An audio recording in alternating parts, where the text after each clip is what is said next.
we encourage clients, if they want to get a test genetically on their number twos or their poo to see who's in there or really who isn't in there, because that tells us a lot. And we use we recommend a company called Microba, because Microba do something called metagenomic sequencing.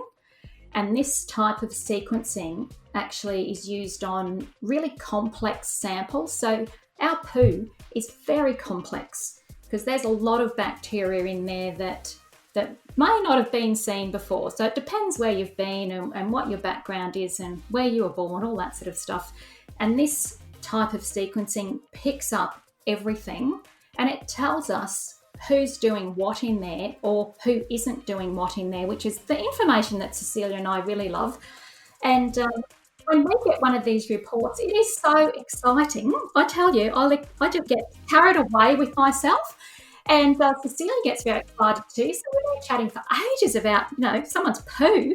About poo, great. It's a beautiful thing because it's really the window into someone's health. That was Sue Reed, who's a fertility nutritionist at the IVF Project in Australia. And we're going to be hearing more from Sue and Dr Cecilia Kitic, who is the founder of the IVF Project, talking more about the importance of understanding your gut health in terms of your fertility. We're going to be going into more detail about the microbiome in the gut on the Fertility Podcast today, which is responsible for key metabolic changes in PCOS women. And getting this right is a really important step. So we're chuffed to once again have PharmaSure sponsoring this podcast. And their product, Inofolic Alpha, contains alpha-lactalbumin. Now, that corrects the microbiome, which then reduces inflammation and increases the absorption of myoinositol. So the result is that it helps to alleviate the symptoms of PCOS and improves overall fertility in PCOS women. To find out more, just visit fertilityfamily.co.uk. Right, so Kate hasn't been with me for this little chat, as you might have noticed, because she had a little issue with her microphone. So we're going to get it fixed, and the pair of us are having a little bit of a break through the summer months. We'll be back with you mid-September. So make sure you check out the show notes for details of how you can get in touch with us. We'll also remind you at the end. It's dead easy though. I mean, our socials, I'm at Fertility Poddy and Kate is at Your Fertility Journey on Instagram. So we're now going to welcome Dr Cecilia Kitic, founder of the IVF Project in Australia, and Sue Reed, who is a fertility nutritionist, to talk a bit about your gut health and how it impacts your fertile health. Now, the pair have been running a course recently. You might have seen Cecilia and I chatting on my Insta Live a couple of weeks ago. But first of all, ladies, welcome to the podcast. Thank you very much. Thank you very much, Natalie, and hi, Kate. And hi, Kate. Hi.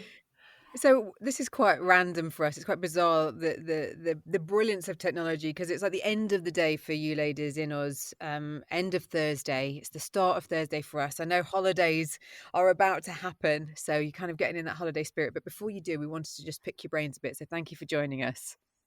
Thanks for having us. Yeah, absolutely. Now, when it comes to the key things that people get wrong when they're trying to eat right, when they're trying to have a baby, what are the big no-nos that people tend to do? I don't know, Sue, if you want to start. Yeah, sure. Well, when we look at fertility or infertility, I should say, it's all about looking at the gut and how healthy the gut is.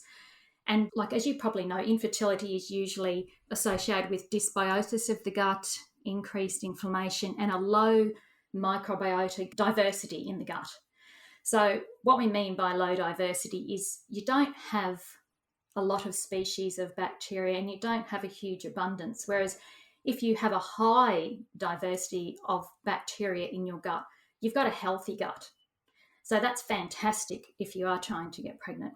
So the big thing around what food you should be having or not having is to steer clear of all the ultra-processed or showtime foods, as I like to call them, and focus on really good whole foods. And by whole foods, I mean things that haven't been manipulated and processed. So things like beautiful vegetables and fruit and nuts and seeds and whole grains, all that sort of thing. And that's what we really focus on with our clients. And that helps you build a really healthy gut. So it's kicking out the things, and this is for the ladies and the men, of course. This is like kicking out the things that are like ultra processed meats and soft drinks and all that sort of thing, and just giving those poor little guys in your gut really what they're after, because that's who we're trying to please, really, is to just get that gut nice and healthy and make them happy, because they will do a lot of things for us if we do that. And you talk about, you mentioned there about whole grains, and I know that you talk about how that can help thicken your uterine lining and increase implantation and obviously prove success with IVF. Can you explain a little bit more about that and what changes you would suggest that ladies made to help improve all of their success rates? Yep, sure. So a lot of the ladies we see actually don't generally have whole grains in their diet, because it's a bit of a trend at the moment to, get rid of carbohydrates. And I think carbohydrates are a really misunderstood food group. So we always talk to our clients about the goodness of carbs and why whole grains are so good for you. Because whole grains are full of so many vitamins and minerals and antioxidants. So by feeding your gut bugs these whole grains, they produce a lot of things, including, and I won't get into the short chain fatty acid thing yet, but they produce a lot of metabolites which feed back to help the endometrium grow and make everything more fertile. So it's all about, like, the whole grains. When you eat a whole grain, there's lots of fibre in there that we call pre-biotic fibre. And prebiotic fibre is actually food for your gut bugs. So prebiotic fibre is a fibre that doesn't get digested until it gets down to your large intestine. And when it gets down there, it gets fermented by our beautiful bacteria, and it's food for them. So that helps them with that diversity issue that I was talking about before. So it helps them grow, it helps them become more abundant, and that leads on to numerous other reactions that can help increase the fertility. So there's so many things that go on in this system, but whole grains are one of those beautiful foods that when you include them, it gives you an abundance of great feedback, basically. Yeah. And Sue, can you give some examples of the whole grains that you really recommend? Because that's a question I get asked a lot about, what should I be eating? What whole grains are good for me to eat? Well, the thing is, what we focus on is lots of whole grains. Like, you can get popcorn is a whole grain. When you look at breads, for instance, pick whole grain breads. When you go for rice, pick brown rice. So there's quite a few choices. Even if you're gluten-free, there's quite a few choices for whole grains. And it's really important to look at, how many you have per day as well. So we recommend about 4 serves per day, which is around about 48 grams. And it's just integrating little things into your diet. So for breakfast, for instance, you might have some whole grain toast with, a nice egg or something on. For lunch, you might have some brown rice with some nice veggies and a little bit of lean protein. And for dinner, you might have, some, I was going to say popcorn, but you won't have popcorn for dinner. Yeah, mate, if you're having a movie night. Yeah, you never know, do you? Yeah. But you can have, some nice brown rice for dinner if you haven't had it for lunch. So you've really got to mix things up. Okay. And would you, with PCOS, would you still recommend 3? Did you say, how many serves? Did you say 5 serves a day? It's about 4 serves. Yeah, for PCOS, if you focus on the low GI carbs, that's the big thing with PCOS. So low GI carbs go slower through the system. They don't promote the big insulin spikes that the white carbohydrates like your white bread and white rice, etc., will create. So it's really important to focus on low GI foods, and that includes a lot of whole grains, of course, and whole meal type foods. But that also gives you a lot of prebiotics and fibre that we were talking about before. So these things are all really important, obviously.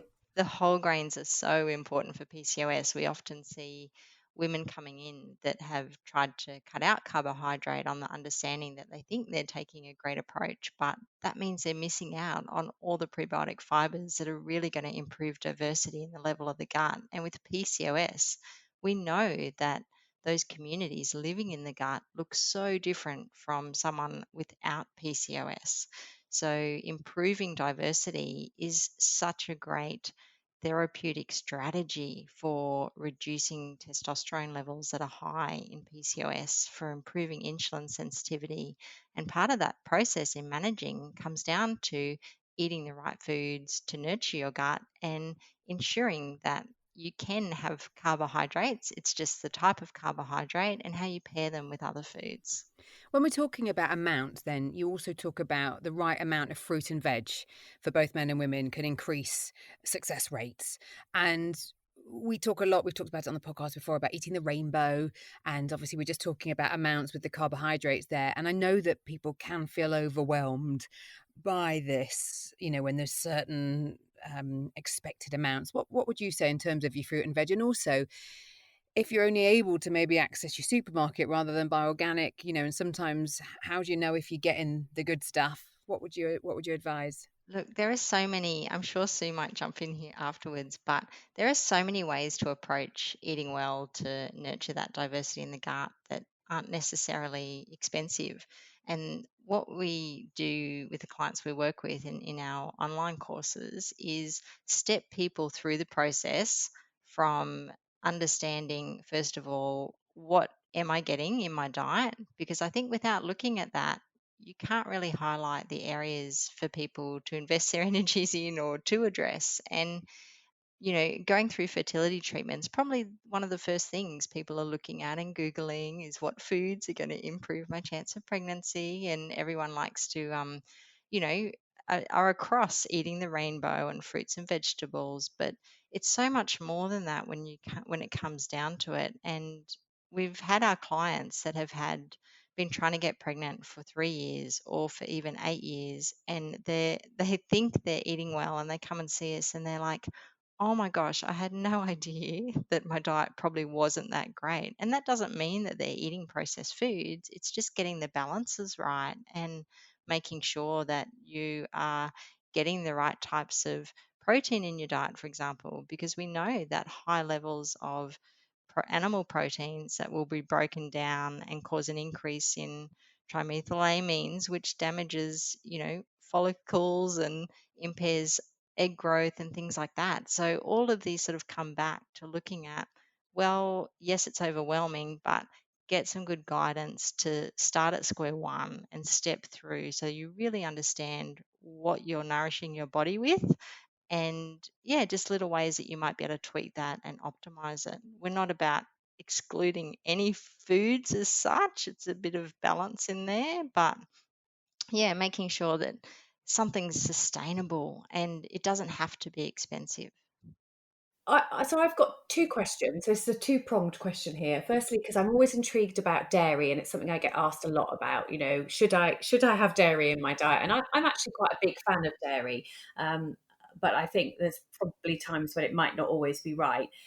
And then on that same note, if a woman is really curious about her gut health and how her gut health might be affecting her fertility, how can she find out about what impact her current foods might be having? So dairy, for starters, yes, absolutely. A lot of people think dairy is bad or it's inflammatory or something, and we teach people about that in our course as well, about how great dairy is for you, the vitamins, the minerals, the calcium that they're missing out on if they cut dairy out. And as for how to get your gut tested, and that's what we encourage clients, if they want to get a test genetically on their number twos or their poo, to see who's in there, or really who isn't in there, because that tells us a lot.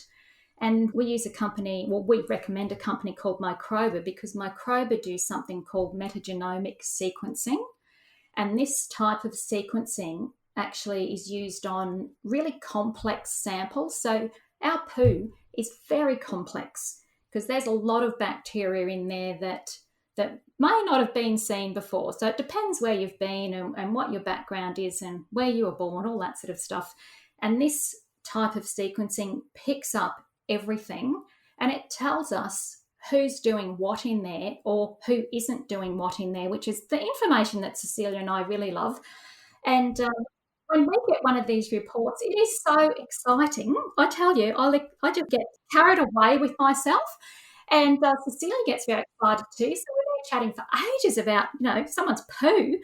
About poo, great. A beautiful thing, because it's really the window into someone's health, and that's what we love about it. And these bacteria are such amazing little creatures. And if we see, like, quite often our infertility clients, have, and male and female, have low diversity, like we talked about before. So getting these tests done shows us where they're low and what particular phylum or bacteria are low, and then we can help them get their diet back on track. And going back to the diet thing too, not everyone can afford to eat, organic this and organic that. It would cost a fortune. So some of the good things to look for is even frozen fruit and veg, because most of the time those products are frozen as soon as they're picked. So they're going to still have their nutrients in them. Whereas you can buy things sitting out on the shelf for a day or two, and they may not have as many nutrients. So, there's nothing wrong with buying frozen fruit and veg. I always look at where it's come from or how many miles it's taken to get there.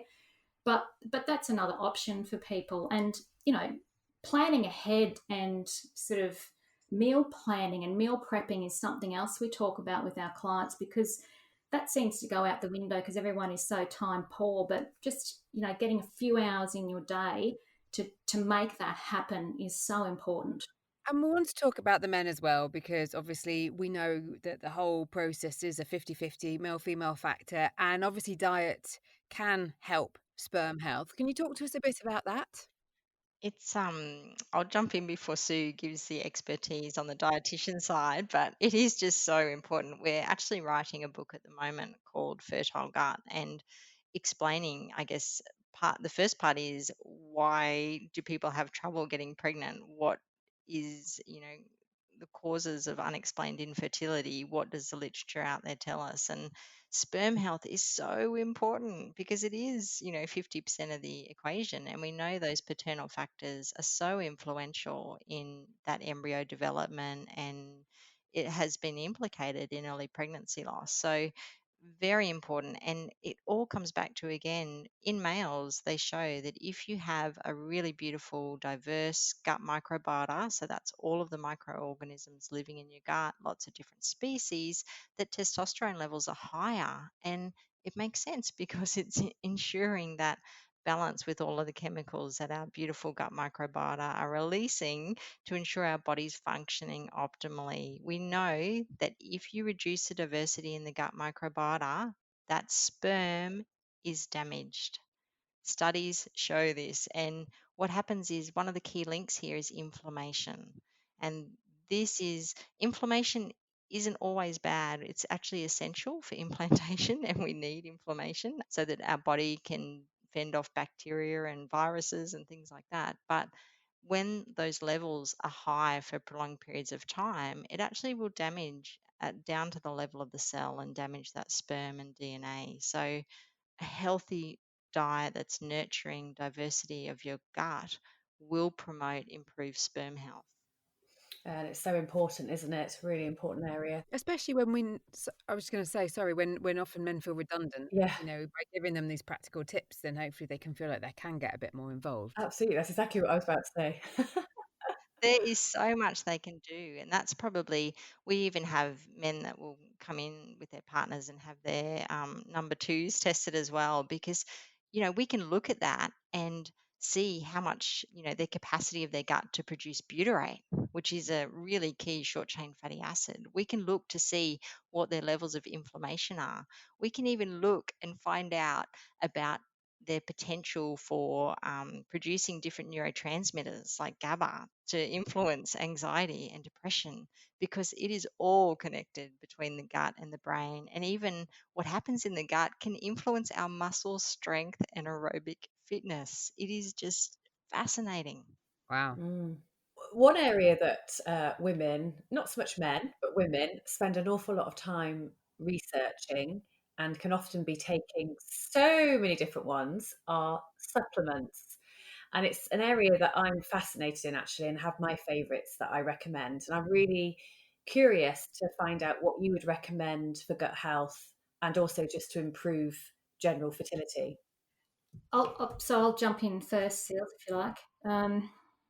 Look, I'm not a big believer in supplements unless there is a real reason for it. Like where I live in Tasmania at the moment, we have low vitamin D in the population because it's not sunny, that often. So people stay inside a lot because it's quite cold, which is probably something you might experience in the UK as well. So What are you that's a saying? It's boiling supplement. here. Not. I live in the north. It's very grey today. Yeah. Yeah. So, I mean, everyone takes a pregnancy supplement, which includes folate, of course. That's a given. But other things, I think we can go a little bit overboard on because, I agree. yeah, and I just think a lot of the time it's a waste of money. They've got into what the marketing machine is telling them they need when you really don't need all that, because if you do look after your gut, our gut will actually help produce some vitamins, and it's really important to nurture them. I keep banging on about them, I know, because I love them to death, but there's things, that supplements that we really just don't need. I mean, vitamin D is a yes, and some people just don't eat fish or fatty salmon or things like that. So omega-3s can be needed sometimes. But as far as anything else goes, I would say probably no, unless there's a medical reason, of course. Yeah, I mean, I completely agree with you. Those are my three go-to. They have to be the ones that I recommend. The only other thing that I do see great value in women with PCOS is inositol, but it has to be a really good quality inositol. And I see really good benefits in women's cycles when they take inositol. But yeah, I agree with you. I don't like it when women come to me with huge amounts of supplements, because I would much prefer that they got them from good nutrition. That's the most important thing, isn't it? Getting it from source is so important. Yeah. And the cost element. I had a conversation with somebody just the other day who said, "Oh, we've just spent a fortune on our supplements, so we can't afford to do X, Y." And you're just like, okay. Do you hear that often? I'm sure. Mm, and we see some clients come in that have a list of maybe 12 things that they've been given. And when we actually look at them, because for each client individually that sees us, we will do a full nutritional analysis and look at all their micronutrients. And it's actually been so common for people to be exceeding the recommended doses and be in the danger zone, particularly for vitamin A and lots of other components as well. And no one realizes, because no one sat down and looked at actually totaling up all of the components in the supplements that have been taken. But there are so many reasons for whole food as well, in terms of the absorption from the food, that's so much better because of all of the different cofactors that exist in nature that we just cannot replicate in a supplement. So with clients with PCOS, one key thing that we've seen really get women back on track with having regular cycles month to month to month is ensuring that they're getting enough prebiotic fiber in their diet. And that is because we know that's growing all the beneficial bacteria, it's improving their gut diversity, and that is translating then to all of those flow-on effects of lowering testosterone, regulating, FSH and LH, and, getting that menstrual cycle back on track. Now, one of the other things that the IVF project is all about is exercise, and I'll share the previous chat, Cecilia, that you and I had a couple of years ago now about that. And you promote this 8-week course of fertility, nutrition, and exercise prior to an IVF cycle, talking about how it can improve chances of having a baby by up to 52%.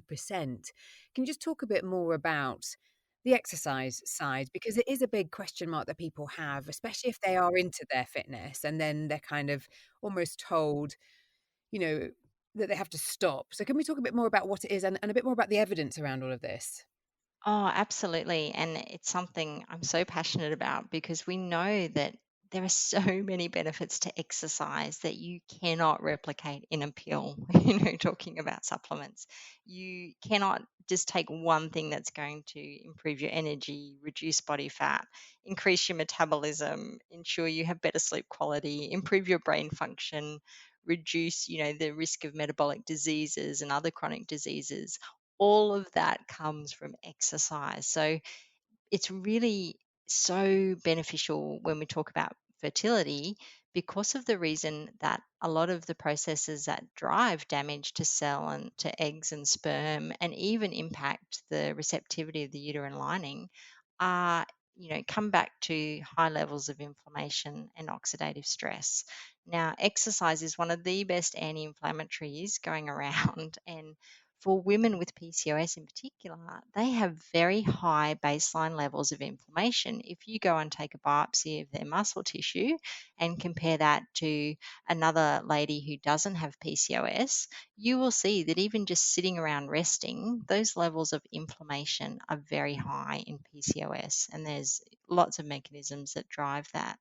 Now, if those women with PCOS go out and do a 30-minute walk, they reduce those levels of inflammation back down to what is seen in a healthy person that does not have PCOS. It is actually, in essence, the anti inflammatory effect of exercise is so potent in improving egg quality and sperm quality. With males, we know that men that start engaging in a regular aerobic exercise program and resistance training, their level of DNA damage is reduced. So when you look at the sperm, all sperm has some level of DNA damage, but when it gets higher, we know that that influences fertilization rates. We know that that impacts on typical embryo growth and development. And we know that's one of the reasons for recurrent pregnancy loss early on. So, exercise can reduce that DNA damage. So, exercise can even change, primarily in animal studies that have looked at aging, because it's very difficult to do that long term in humans. But in models of aging, when mice exercise, their chromosomes line up beautifully when you're looking at the eggs and the division there. So, just so many benefits. So when you mention about fertility nutrition and exercise improving your chances of having a baby by 52%, is that your own research that you've done and you found that that improves their chances, or is that research that you've come across? Where does that 52% come from? So that will be from research studies. So, and in women with PCOS, it's even reportedly as high as 300%.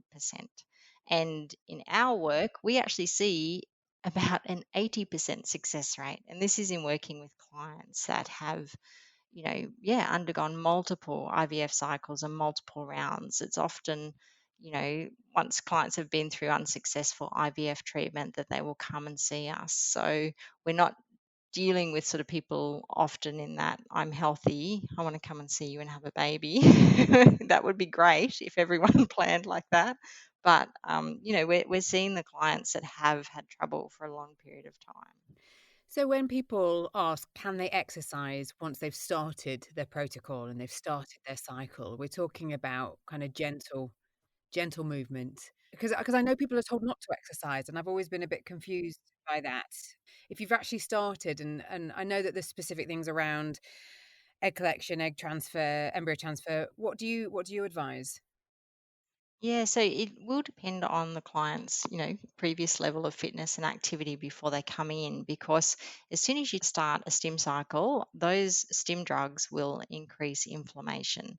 So it's about getting the right balance between promoting excess inflammation acutely, which happens when you engage in an exercise session acutely. But over the long term, you'll start to see an increase in upregulation of those antioxidant defenses and other anti inflammatory pathways that really provide the benefits. So, exercise and nutrition, it's not something you can do for 24 hours and expect that you're going to see the great outcome.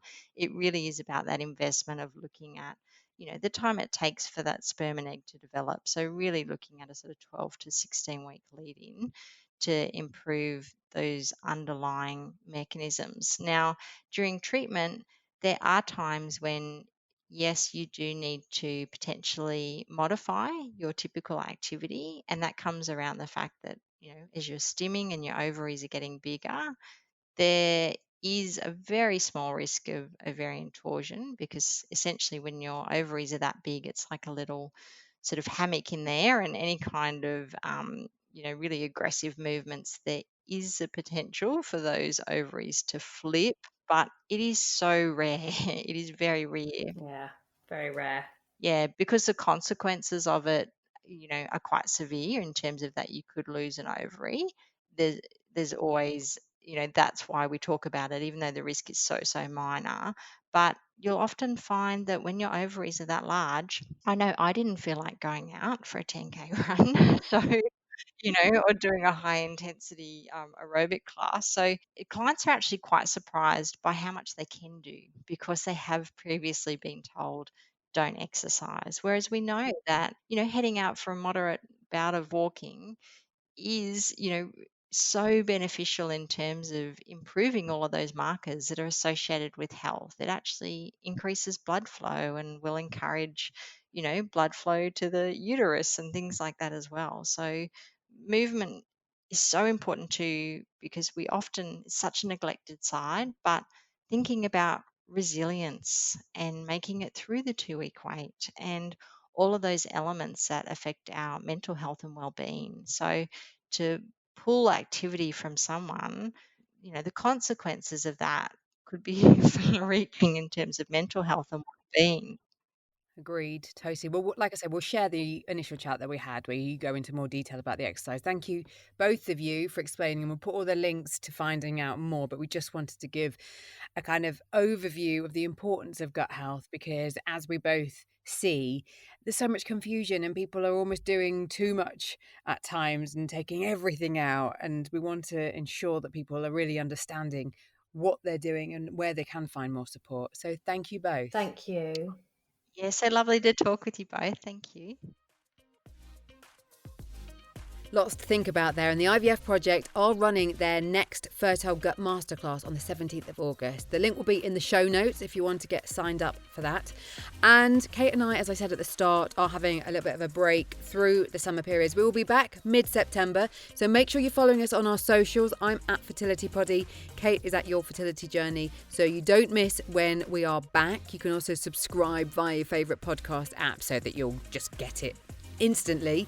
And in the meantime, if you are heading into fertility treatment or you've been trying for a while, it's not happening and you're just starting to stress more about it and you're feeling overwhelmed by all the stuff that's out there, I've been talking about how I'm now a Freedom Fertility Specialist, which is all about helping you deal with the emotional toll that this struggle to conceive can take. I've recently run a challenge in my closed Facebook group for group sessions. At the moment, they're all full. I've got a waiting list at thefertilitypodcast.com, but I have got some spaces to work one-to-one. So if you need more support, because the mind-body connection is so powerful when it comes to your fertile health, and making sure that your emotional well-being is in the most neutral state possible is what I'm working with you to help you get better at, rather than constantly getting triggered by stuff and being in this like stressed and heightened emergency state all the time. And please do get in touch. Like I say, the details will be in the show notes. You can just visit thefertilitypodcast.com or get in touch with me on my socials. We're having a little break. We'll be back soon. There's loads of previous episodes for you to check out. Thank you as always for your support, and until the next time.